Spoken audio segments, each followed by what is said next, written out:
கடந்த காலங்களில் இந்தியாவின் உள்கட்டமைப்பை மேம்படுத்தவும் பயண நேரத்தை குறைக்கவும் 16 லட்சம் கோடி ரூபாய் முதலீட்டில் 7 புதிய அதிவேக புல்லட் ரயில் பாதைகள் அறிவிக்கப்பட்டுள்ளன.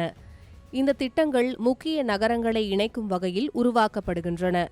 மும்பை புனே, புனே ஹைதராபாத், ஹைதராபாத் பெங்களூரு, ஹைதராபாத் சென்னை, சென்னை பெங்களூரு, டெல்லி வாரணாசி, வாரணாசி சிலிகுரி என மொத்தம் 4000 கிலோமீட்டர் தூரத்தை இணைக்கும் விதமாக இந்த 7 புல்லட் ரயில் திட்டங்கள் முன்மொழியப்பட்டுள்ளன.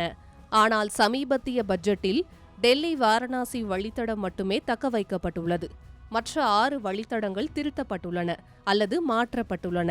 போக்குவரத்து ஆய்வுகள் மற்றும் செயல்பாட்டு திட்டமிடல் உள்ளிட்ட பல காரணிகளை கருத்தில் கொண்ட பின்னரே இந்த வழித்தடங்களை மாற்றியமைக்கும் முடிவு எடுக்கப்பட்டதாக ரயில்வே அதிகாரிகள் தெரிவித்துள்ளனர். அரசு பட்ஜெட்டில் டெல்லி வாரணாசி திட்டத்தை தக்க வைத்துக் கொண்டாலும் மும்பை நாக்பூர் வழித்தடத்தை மும்பை புனே என திருத்தி அமைத்தது. 2022-23 ஆண்டில் NHSRCL நிறுவனம் 878 கிலோமீட்டர் நீளமுள்ள டெல்லி அகமதாபாத் அதிவேக ரயில் வழித்தடத்திற்கான விரிவான திட்ட அறிக்கையை தயாரித்து அமைச்சகத்திடம் சமர்ப்பித்தது.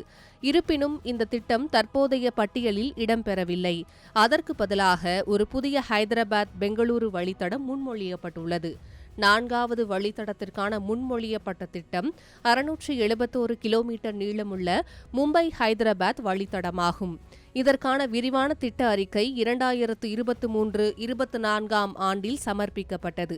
இது தற்போது புனே ஹைதராபாத் என மாற்றியமைக்கப்பட்டுள்ளது. அதேபோல 5வது வழித்தடமான 475 கிலோமீட்டர் நீளம் கொண்ட டெல்லி அமிர்தசரஸ் வழித்தடத்திற்கான விரிவான திட்ட அறிக்கை ஜூலை 2024 சமர்ப்பிக்கப்பட்டது. ஆனால் அது இறுதி பட்டியலில் இடம்பெறவில்லை. அதற்கு பதிலாக ஒரு புதிய ஹைதராபாத் சென்னை வழித்தடம் சேர்க்கப்பட்டுள்ளது. இந்நிலையில் செப்டம்பர் 2024 விரிவான திட்ட அறிக்கை சமர்ப்பிக்கப்பட்ட 464 தொலைவுள்ள சென்னை மைசூரு வழித்தடம் தற்போது சென்னை பெங்களூரு என திருத்தப்பட்டுள்ளது. 7வது வழித்தடம் முதலில் 754 கிலோமீட்டர் தூரமுள்ள வாரணாசி ஹவுரா வழித்தடமாக திட்டமிட்டிருந்த நிலையில் அது வாரணாசி சிலிகுரி என மாற்றியமைக்கப்பட்டுள்ளது. இந்நிலையில் ஹைதராபாத் சென்னை, சென்னை பெங்களூரு என 2 புல்லட் ரயில்கள் தமிழக மக்களுக்கு ஆறுதல் அளிக்கும் விதமாக இறுதி செய்யப்பட்டுள்ளது குறிப்பிடத்தக்கது.